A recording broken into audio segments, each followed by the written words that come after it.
Yo estudié Derecho en la UAM Azcapotzalco hace ya bastantes años.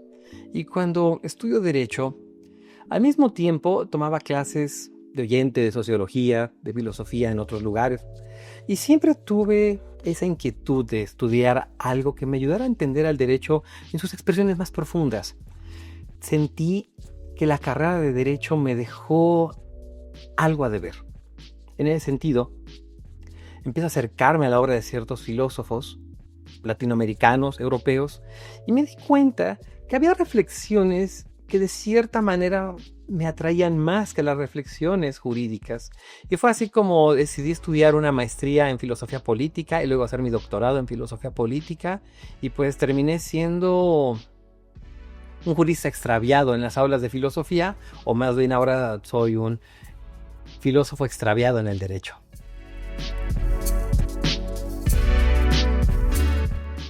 Muy interesante en varios sentidos.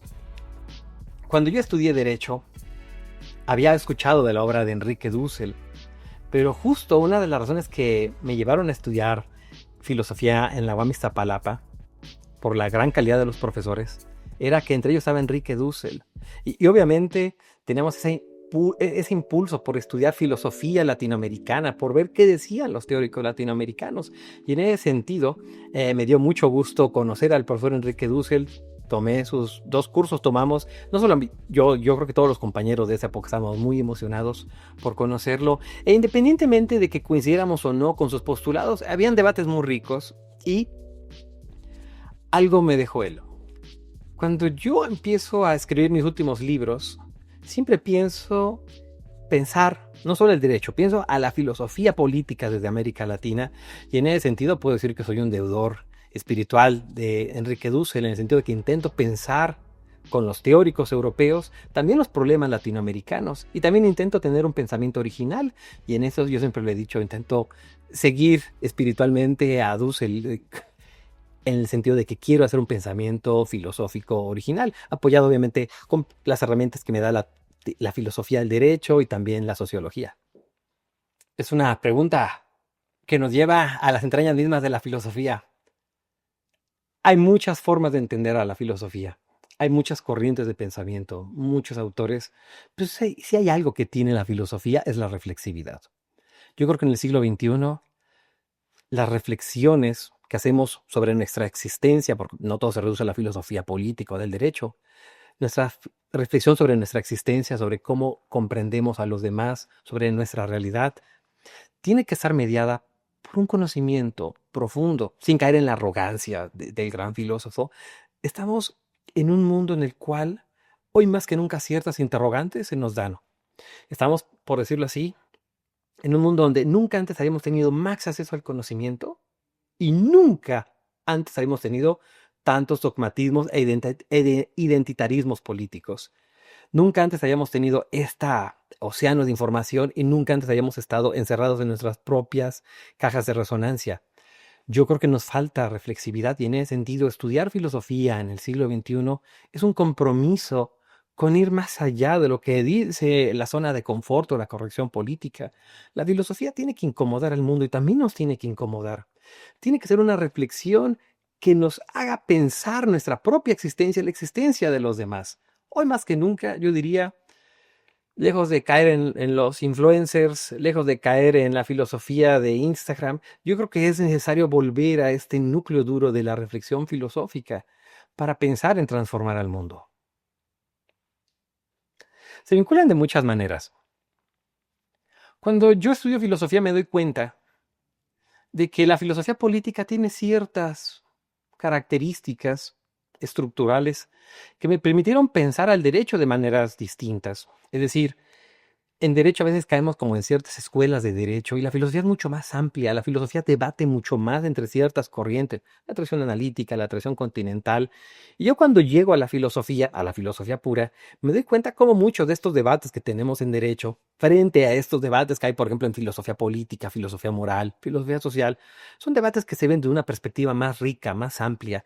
Y cuando llevo a cabo mis reflexiones jurídicas, digo, es que me hace falta leer esto, me hace falta pensar esto, y intento vincular al derecho con la filosofía. Es decir, como lo he dicho, ¿no? A veces creo que soy un filósofo extraviado en las aulas de derecho, pero creo que la filosofía me ha servido para pensar los fundamentos del derecho de una manera, no diré mejor, pero es una manera diferente como la ven ciertos colegas que se casan con una sola escuela o con una forma de pensamiento y de ahí a veces caen en ciertos argumentos un poco cerrados, como que solamente me encerro en mi comunidad.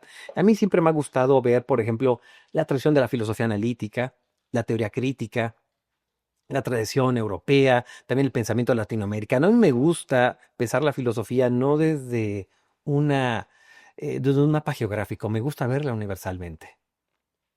Creo que la filosofía del derecho está conectada con áreas centrales de la filosofía, la epistemología, la ética, la ontología.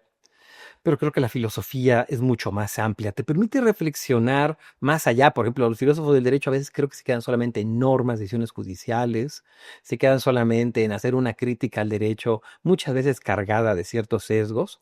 Y creo que la filosofía es mucho más amplia. Incluso yo lo veo en los debates en filosofía, cuando debaten kantianos contra hegelianos, marxistas contra todos. Veo que hay una amplitud de ideas donde se abren, reconocen la importancia del pensamiento. No podremos pensar muchas críticas de Marx sin la crítica a la economía política de Hegel, no podremos pensar a Hegel sin Fichte o Kant, por ejemplo. Y a veces en el derecho las reflexiones son súper estrictas, cortadas, o estudio un autor y de ahí inmoralizo a los demás. Creo que la filosofía te permite ver las cosas de una perspectiva más amplia y sobre todo, y eso me parece algo que quiero destacar, una perspectiva más combativa en cuanto a las ideas y menos personal. Definitivamente sí. Tenemos un problema en el derecho. A veces los teóricos estamos en el cielo de los conceptos jurídicos, como decía este gran jurista alemán, eh, pero, Jering, pero también tenemos este otro problema de las personas que se encuentran en la práctica jurídica y desdeñan a la teoría. Yo siempre digo en mis clases de argumentación, la lógica es necesaria, la retórica es necesaria, el pensamiento crítico es necesario. Cuando una persona juzgadora analiza una prueba, tiene que recurrir a ciertos procesos cognitivos que lo llevan a la reflexión filosófica. ¿Cómo saber si este conjunto de inferencias son suficientes para decir que esto realmente pasó? ¿Cómo puedo yo entender un dilema ético si no recurro a la misma filosofía? A veces hay casos difíciles donde el juez tiene un dilema muy fuerte. Tal como en la vida cotidiana tenemos dilemas, también el juez tiene dilemas. Y ese tipo de dilemas, la filosofía nos sirve para entenderlos, estructurarlos mejor. Hay respuestas fáciles en el derecho. Creo que ahí la filosofía nos sirve para el ejercicio profesional, para pensar nuestras cuestiones éticas, las cuestiones epistemológicas sobre la prueba, las cuestiones sobre los mismos fundamentos del derecho. El litigante que tiene que ir a los tribunales a presentar un argumento, a defender a una persona, claro que tiene que vincularse con ciertos procesos de reflexión que lo llevan a pensar ciertos temas de una forma filosófica. Yo creo que la filosofía tendríamos que hacer más explícita las formas implícitas en las que la filosofía se presenta en el derecho. Yo creo que tendríamos que hacer un análisis detallado. Yo veo un estado, en cierta manera, saludable en el sentido de que hay una corriente hegemónica, ¿no? Una corriente analítica.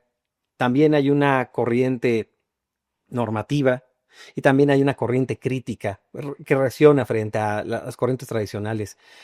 Yo, desde mi punto de vista, siempre he considerado que tengo un diálogo con las corrientes, porque de nuevo, a mí no me gusta, así como no me gusta leer filosofía con mapas geográficos, tampoco me gusta pensar al derecho desde un mapa o desde un autor y decir, todos están mal menos él. No, a mí me gusta leer teoría crítica, teoría latinoamericana, también reconozco la importancia de ciertas teorías analíticas para comprender ciertos conceptos. Obviamente soy un autor vinculado a un pensamiento crítico, a un pensamiento universalista, y en ese sentido, yo cuando veo ciertas corrientes digo, hay muchos puntos en común. Alguien puede decir, rechazo al universalismo. Ajá. Dime públicamente si estarías a favor de la tortura contra las personas o estarías a favor de la discriminación contra las mujeres. Y ahí todos los relativistas se quedan callados. Les digo, ¿quién justificaría la transfobia, la homofobia públicamente? No, es que esos temas, es que el decolonialismo no, ser decolonial no justifica golpear a una mujer. Y cuando les digo esos temas, entonces todos dicen, "Ah, bueno, es que hay ciertas cosas que estamos de acuerdo. ¿Quién va a justificar el genocidio en Gaza actualmente?" Hay temas en los que todas las corrientes podríamos reconocer un cierto de mínimos morales. ¿Quién va a decir, "Pues es que soy de colonial, lo que está pasando en Gaza, bueno, es que es una visión que no me corresponde"? No, por el contrario, harían juicio sobre ello, lo que está mal ahí. Es por eso que en cierto sentido yo digo, yo debato con otras corrientes y a mí me gusta ver esos problemas de diversas perspectivas. La filosofía del derecho en México, yo creo que tiene cosas por mejorar. Una de ellas, yo diría, es vincular más las reflexiones de la filosofía del derecho con la filosofía en general. Para tener mejores fundamentos y aprender un poco del quehacer filosófico que desde mi punto de vista, que he sido parte de la Academia Filosófica, he dado clases en filosofía, escribo cosas en filosofía, sí veo que hay una apertura más a las ideas. Están menos casados con escuelas y a veces tú puedes debatir con una persona con la que no coincides en filosofía y el debate es mucho más reflexivo que en derecho, donde yo soy una escuela, no, todos están mal menos yo. Y acuérdense de algo, yo tengo la autoridad moral para destruir a los demás. Creo que hay diferencias y yo creo que la filosofía en México tendrá que acercarse a la filosofía, a la sociología, en cuanto a la profundidad de las lecturas y también a la forma de reflexionar en la esfera pública. Cuando escribo Populismo Punitivo, que ahora esta es la versión ya en italiano, es un libro de pandemia. Es un libro que lo escribo justo cuando estábamos en el encierro. Y cuando estábamos en el encierro, empecé a ver cómo en las redes sociales muchos temas penales empezaron a tener repercusión en redes sociales. Temas sociales empezaron a tener esta carga penal. Cuando pienso en el populismo punitivo, digo, a ver, tengo que buscar una definición, ¿no? Este discurso político que busca obtener réditos electorales a partir del tema de las penas, subir las penas o meter más gente a la cárcel. Creo que en ese sentido, muchos teóricos estamos de acuerdo que el populismo punitivo no resuelve nada. Y efectivamente está basado en ciertos estereotipos clasistas, racistas, misóginos sobre la víctima, sobre los delincuentes. Simplemente invito a que alguien ponga en Google Kevin y Brian y pues van a entender a qué me refiero, ¿no? Todo el tema de clase y racismo que hay en México. Pero hay algo que me interesaba cuando escribo esta obra, ¿cómo entender el populismo punitivo? Yo lo entiendo más allá del populismo penal. Es decir, entiendo que está vinculado con el sistema penal, pero también tiene ahora una influencia de las redes sociales, tiene una influencia social. Porque a veces decimos, el populismo punitivo es algo que hacen los legisladores. Sí, pero es insuficiente. El populismo punitivo es una tendencia en el derecho de intentar resolver todos los problemas sociales mediante el derecho penal, aun y cuando el derecho penal no ha resuelto ningún problema. Pero también esta nueva forma de populismo tiene una legitimidad social. Y ahora en las redes sociales lo vemos. Y hay una contribución que hice en este libro de señalar cómo ahora las redes sociales amplifican estas exigencias de resolver todo con normas penales. Y esto, me parece, nos lleva a una sociedad punitiva y moralizante. Bueno, cuando escribo este libro, algunas personas me decían que qué había bebido, qué me había tomado para decir lo que decía en mi libro. Ahora que es 2025, me gustaría a esas personas críticas preguntarles, más bien, ¿qué vivieron ellos que no vieron ahora? Es decir, el tema de Fofo Márquez, por ejemplo. Vemos cómo la presión social empieza a afectar tanto la proporcionalidad de las penas como el debido proceso mismo. Vemos cómo ahora las redes sociales tenemos tanto coraje, tanto resentimiento ante las injusticias, que ahora todo lo queremos resolver linchando, funando o pidiendo mayores penas para el prójimo. Es decir, yo veo ahora una repercusión que la sociedad se ha vuelto mucho más violenta. Y esto también da pie a denuncias falsas, linchamientos sin una comprensión del debido proceso, que muchas personas me dicen, bueno, es que el debido proceso es una institución occidental. Ok, ¿qué pasó con el sociólogo Boaventura de Sousa cuando lo acusaron unas chicas de acoso? El mismo Boaventura dijo, permítanme, hay un debido proceso. O sea, yo ya no entiendo la contradicción ahí. Si hay o no, sí o no es importante el debido proceso. Es decir, funar, cancelar, pedir penas es algo placentero. Sobre todo para todas las almas bellas de Internet que buscan decir, es que yo soy un alma bella cancelando a grupos, cancelando a personas. Pero el día que una de esas personas es cancelada, ahí sí, ay, es que esta sociedad es muy violenta, no quisiera eso. Lo hemos visto como muchos grupos y personas que tienen una tendencia progresista y han utilizado el punitivismo en las redes sociales para sus demandas, el día que ese mismo punitivismo se les ha volteado, no, no quiero saber nada, esta sociedad es una sociedad violenta, linchadores. Es decir, tenemos ahí una serie de contradicciones que tenemos que resolver. Mi libro es una apuesta por un humanismo penal y no esas tendencias moralistas represivas donde precisamente sancionar, funar, el no perdonar es una forma de poder de ciertos grupos que me parece un poder altamente adictivo e intoxicante. Yo creo que el siglo XXI ha mostrado grandes avances en términos morales. Temas como el feminismo, temas como nuestro rechazo, al menos público, al racismo y al clasismo, nos han mostrado un aspecto muy positivo. Ya tenemos, ahora que hablamos de la cultura de la cancelación o lo woke, vemos que ahora las nuevas generaciones son más conscientes de las desigualdades sociales, estructurales.